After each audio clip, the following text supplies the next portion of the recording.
Добар ден, почитувани. Во овој дел од отвореното студио ќе разговараме на тема бегалците, односно најави за нови можни бегалски бранови.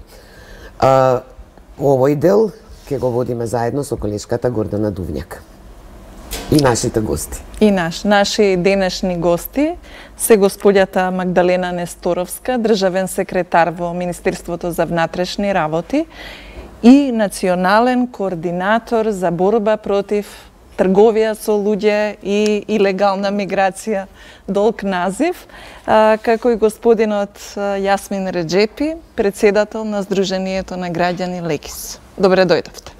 Добре. Како влез за овој наш разговор, ќе почнеме со колегата Дејан Андоновиќ, кој ги следи случувањата во регионот и светот. Дејан, какви се вестите од границата Босна и Херцеговина Хрватска, бидејќи денови имаше инциденти со бегалците? Практично имаше инциденти и синоќа и прексиноќа, каде над 200 мигранти незадоволни од условите во прифатниот центар во Бихач се обидоа по насилен пат да влезат на хрватска територија, односно да ја преминат границата со Европската унија, бидејќи знаеме дека Хрватска во Европската унија. Таму босанската полиција се обиде да ги спречи, дојде до судири меѓу незадоволните мигранти и полицијата, при што имаше тројца повредени. Се надевам дека режијата може да ги пушти снимките, каде што можевме да ги видиме тие немили настани, особено што некако како да не вратија и не подсетија дека мигрантската криза не е завршена, дека се уште има мигранти во овој регион и дека судејќи според најавите кои ги има од меѓународните информации кои доаѓаат, дека тек допрва не чека голем мигрантски бран, ако се земе во предвид најавите дека се спомнуваат некои милионски бројки. Според проценките, годишно во Европа доаѓаат околу 2,5 милиони мигранти. Тој не се само од Блискиот исток, тие се и од Африка. Причината е секако воените конфликти, но и економските причини, бидејќи луѓето таму не може да преживеат и се надеваат дека доколку отидат во Европската унија ќе најдат работа и ќе имаат некаков подостоинствен живот. Каква е состојбата Турција, бидејќи таа е на границата? Колку бегалци има таму? Според агенцијските информации, според она што можевме да го слушнеме и од официјална Анкара, па и од Брисел, околу 3 милиони бегалци од Сирија, повеќето се наоѓаат во прифатните центри во Турција, на самата граница со Сирија, кои секој миг можат да бидат пуштени по балканската рута и медитеранската рута за влез во Европа. Веќе имавме изминатиот период и неколку информации дека на грчкиот остров Лесбос преминале 200-300 мигранти, кои грчката тамошна полиција ги има ставено во прифатните центри. Значи, ако председателот на Турција Ердоган реши да ги отвори границите, тоа ќе биде добро, имаше преговори со Европа, Турција си има своји барања, но тоа е веќе политичкиот дел на мигрантската криза, која не е веројатно тема на денешното отворено студио. Колега Андоновиќ, благодарам. Ова е добар влез сега за ситуацијата во Македонија.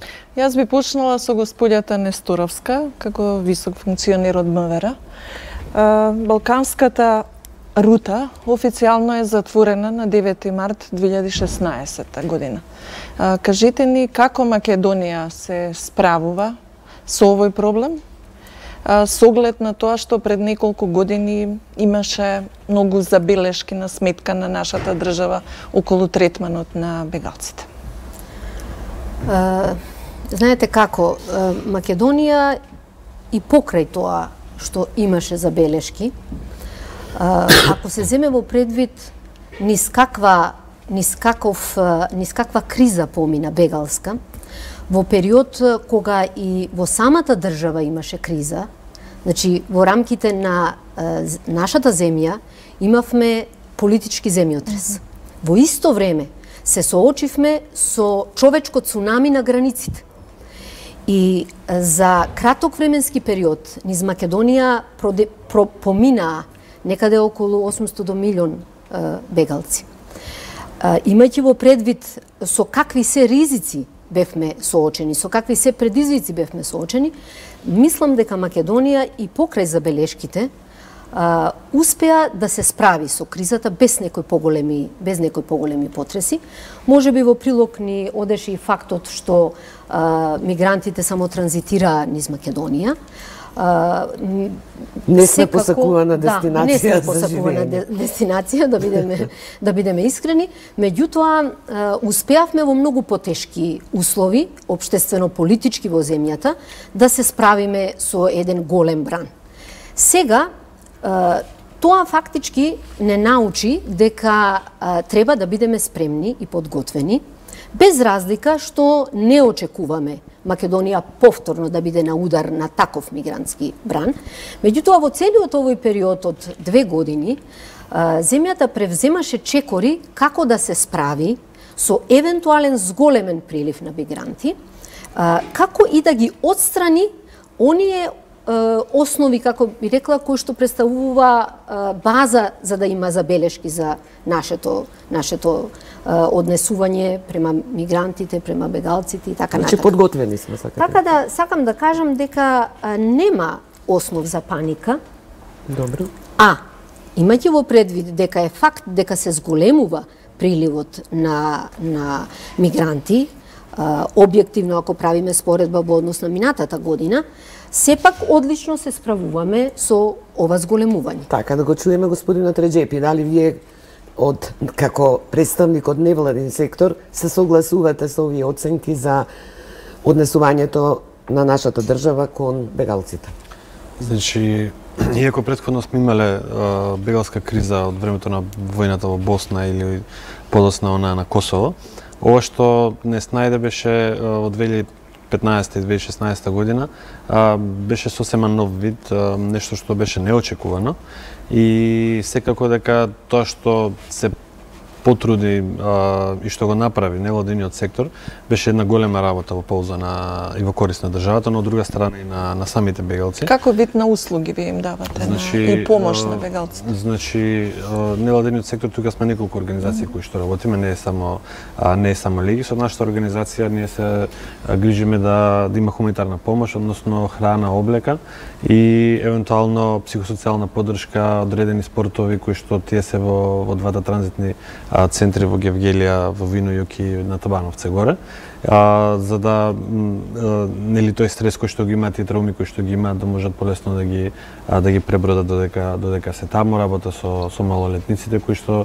бидејќи некогаш поминуваат и семејства, треба да се работи и со децата. Тука се и организации кои што пружаат медицинска помош, правна помош.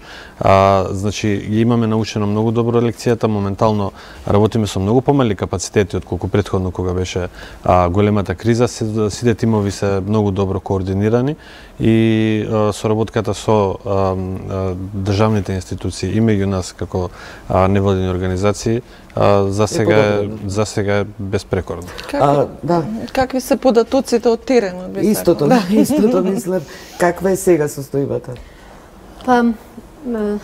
На мене мислите.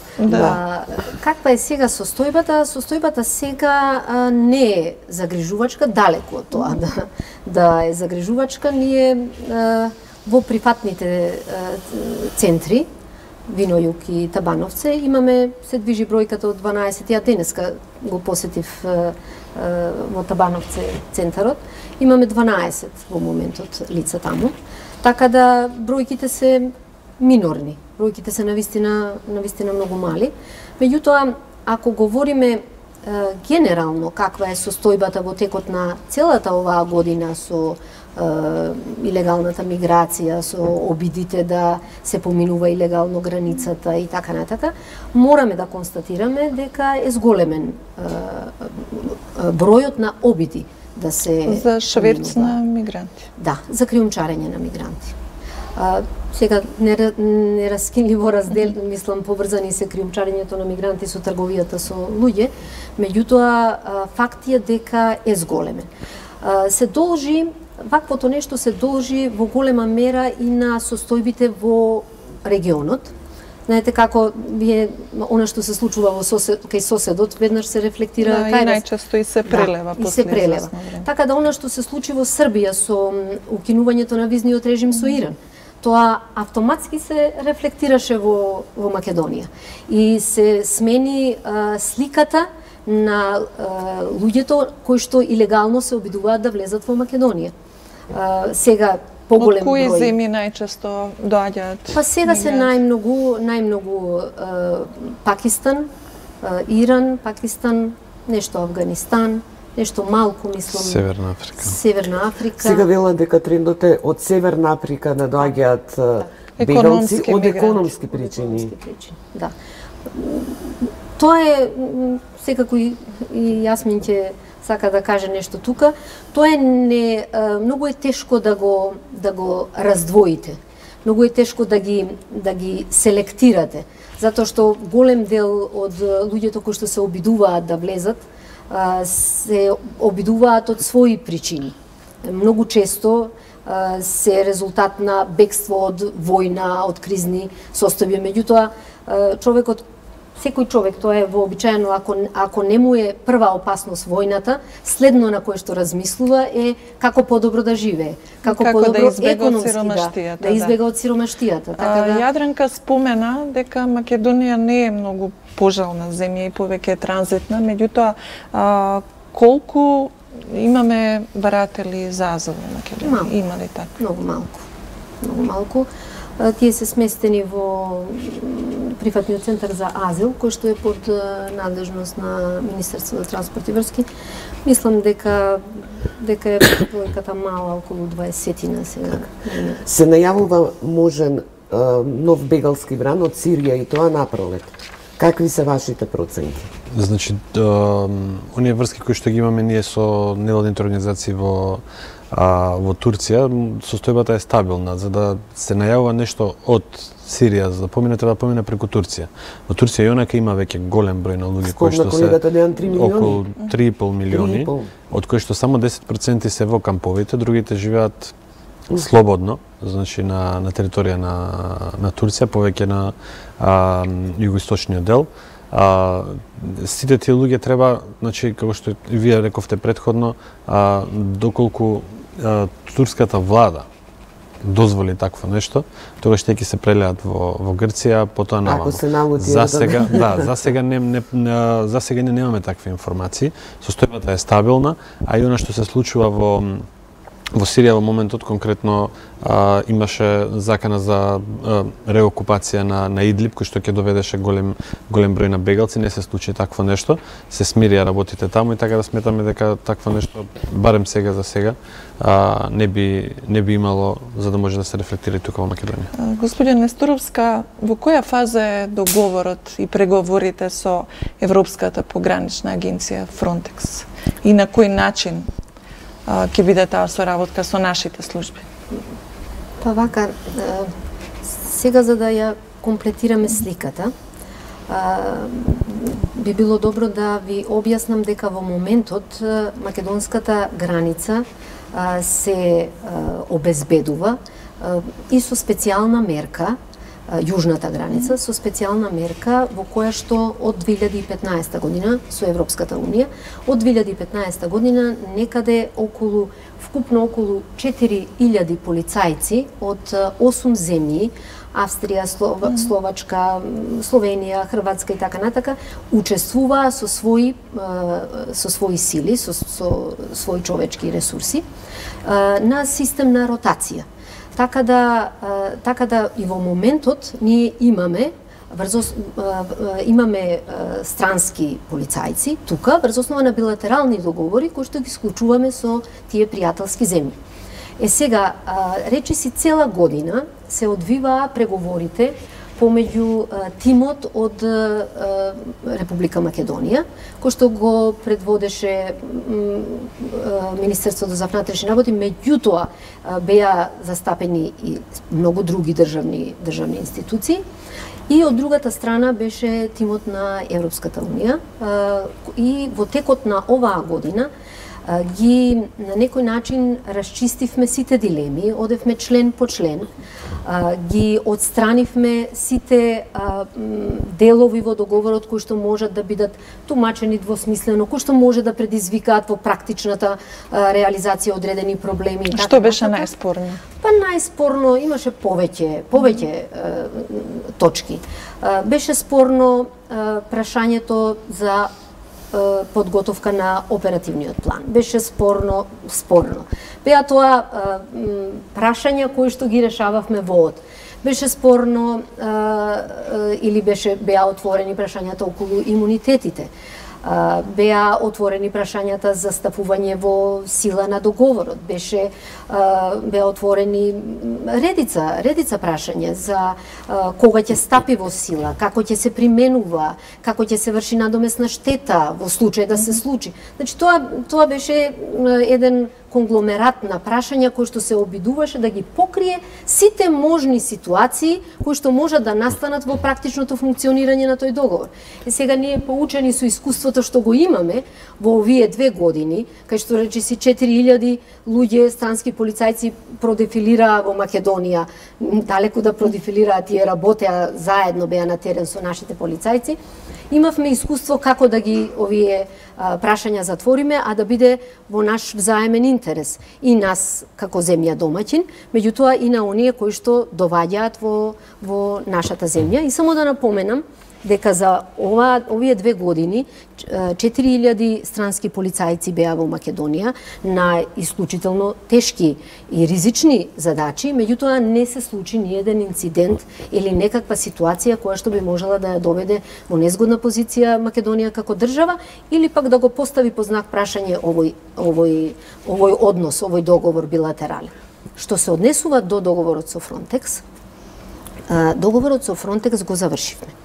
Го парафиравме во јули месец, министерот Оливер Спасовски заедно со Аврамополус во Брисел го парафиравме договорот. Останува само подпишувањето на договорот. Малку се на некој начин работите се одолжија заради политичката ситуација, референдумот во Македонија и така натака, меѓутоа ние очекуваме во следниот период да пристигне господинот Аврамополус во Скопје и да се изврши подпишување на договорот. Меѓутоа, тоа не значи дека веднаш стапува договорот во сила, заради тоа што претходи ратификација, па некои други чекори кои што се правни предвидени во договорот. Затоа ние ја продолживме специјалната мерка, за да не остане границата, да речеме, необезбедена, односно непокриена. Специјалната мерка е продолжена до крајот на февруар и ќе ја продолжиме и понатаму ако има потреба, за да не се создаде гап. Штом сме дојдени до тој правен дел да се усогласуваат ставови, а велите дека на терен немало инциденти, би сакала да го вратам филмот малку дека за време на кампањата за локалните избори многу се манипулираше со бегалската криза, со наводните планови, владата ќе гради не знам што се за бегалците. Па дури дека тоа и нашето членство во Европска Унија е условено со прифаќањето да се изградат кампови овде. Што е од сето тоа вистина е? Тоа што ние го имаме како информација, значи прашањето за бегалците во 2017 година, значи за време на локалните избори, за време на кампањата беше злоупотребено. Конкретно Министерството за труд и социјална политика и стратегијата за бегалци и странци која што ја имаше. За жал поради таа злоупотреба се уште парламентот ја нема изгласано и потврдено, за да можеме ние како невладин сектор да работиме, да речеме со оние кои што сакаат да останат, а нема таков голем број на луѓе, да можеме да работиме со нив на интеграција и слично. Такви најави за нови кампови нема, бидејќи оние кои што ги имаме се транзит центри, како што рековме претходно, се работат со многу сманен капацитет, дури ни со 5% од капацитетот кој што го имаат за да можеме да работиме. Иако се бројките на ирегуларна миграција за разлика од минатата година негде 300% поголеми, но тоа на дневна основа е премногу малку од она што го имавме претходно.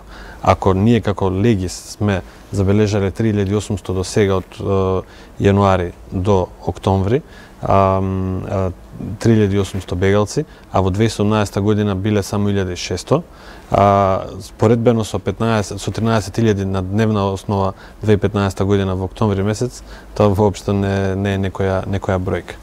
Може да и од Министерството да потврдат дека нема такво бомбастични беа Најверојатно најави, затоа што сега заплашување на луѓето. Затоа што во Европа се користеше тој говор кој што често пати на социјалните мрежи беше со говор на омраза проследен против бегалците, против мигрантите, за заплашување на народот, за некој да истера одредена кампања која што на крајот се покаже дека е неуспешна. Дали тоа, господја Несторовска, во голема мерка се должи и на фактот тоа заплашување дека Македонија според истражувањето на Галуп се наоѓа на дното на земјите кои што имаат пријателски однос кон мигрантите и како да се гради тоа чувство на поголема доверба кон мигрантите? Знаете како, оваа тема мигрантите, илегалната миграција, е една тема која што бескрупулозно се злоупотребува, постојано. Ние велиме се злоупотребува, беше злоупотребена пред изборите. Не е злоупотребена само пред изборите, постојано се злоупотребува. Дали за политички цели? Воглавном за политички цели. Да, воглавном за политички цели се на некој начин невкусно се добиваат поени на сметка на маката и кризата на овие луѓе кои што се трудат да се спасат себе си и своите семејства. Не тврдам дека меѓу нив, како и меѓу сите, нема луѓе кои што може да предизвикаат одредени негативни, девијантни појави и така натака. Меѓутоа, да се поистоветуваат сите, само заради да се добијат одредени политички поени, за мене не само што е невкусно, е нечовечно. И не само тоа, се извинувам, и не само тоа, и проекти кои што се од исклучителна важност за Република Македонија и кои што помагаат да се етаблираат некои стандарди во сферата на грижата за странците, за бегалците и така натака, кај што од страна на Европската Унија добиваме дополнителни финансиски средства кои што би требало да сме паметни да ги искористиме, за да ги изградиме, за да ги овозможиме тие стандарди, ние заради тоа што се на некој начин вознемирува јавноста со ширење на шпекулации и невистини и самите проекти ги ставаме во фаза на како би рекла, на замрзнување. Да, но тоа не е само карактеристика за Македонија. И во Европа расте влијанието токму на бегалскиве проблеми и кризи, јакне влијанието на националистичките партии. И токму заради тоа, дали е потребно да се работи на развивање на јавната свест и кај граѓаните, бидејќи малку е чудно, Македонија важи за пријателска, гостопримлива земја, заради ваквите и слични заплашувања, се создава некаков гард кон луѓето, па дури и непријателство, што е малку несвојствено за нас како народ и држава. Да, делот таа кампања беше да се отсрнат тие луѓе, се покажат како одредено зло или луѓе кои што би им ја земале работата на нашите граѓани и слично, што нели апсолутно не е вистина. Ние како организација, но и други организации имавме различни проекти каде што да речеме конкретно во Гевгелија, во Табановце, во самите транзит центри работевме со нашите млади, значи граѓани Република Македонија и младите од бегалците. Различни спортски активности, едукативни активности и работилници, каде што требаше да се запознаат и да видат дека ништо од тоа што се пласира во одредени медиуми како негативна кампања не е вистина. Тоа се исти луѓе како што сме ние, само што нивните потреби или безбедност е загрозена, ние сме тие кои што треба да излеземе во пресред и да им пружиме помош како држава која што секогаш во својата историја го правила тоа на другите. Може да дополнам нешто? Да, може привршуваме, но да заокружиме. Грижа е на секоја држава да ја пронајде вистинската мерка во постапувањето, да ги заштити бегалците и нивните човечки права, земајќи во предвид ранливата ситуација во која што се наоѓаат од една страна и од друга страна да се грижи за безбедноста и здравјето на своите граѓани и на својата држава. држава која што успешно се справува со мигрантската криза е таа која што ќе успее да го направи балансот помеѓу овие две работи. Сега само уште една реченица. Националната комисија, составена од представници на повеќе државни органи, е таа која што ги мониторира спроведувањето на имиграционите политики и одиумот во јавноста на овие имиграциони политики. И оттаму наше мислење е на Националната комисија дека недостасува една комплексна и добро водена јавна кампања на целата општествена заедница, не само на сепарати или на таргетни групи, на целата општествена заедница за подигање на свеста во однос на овие прашања. Ви благодарам за учеството во денешното отворено студио, па во некоја друга прилика. Да, една мала пауза, следен гости.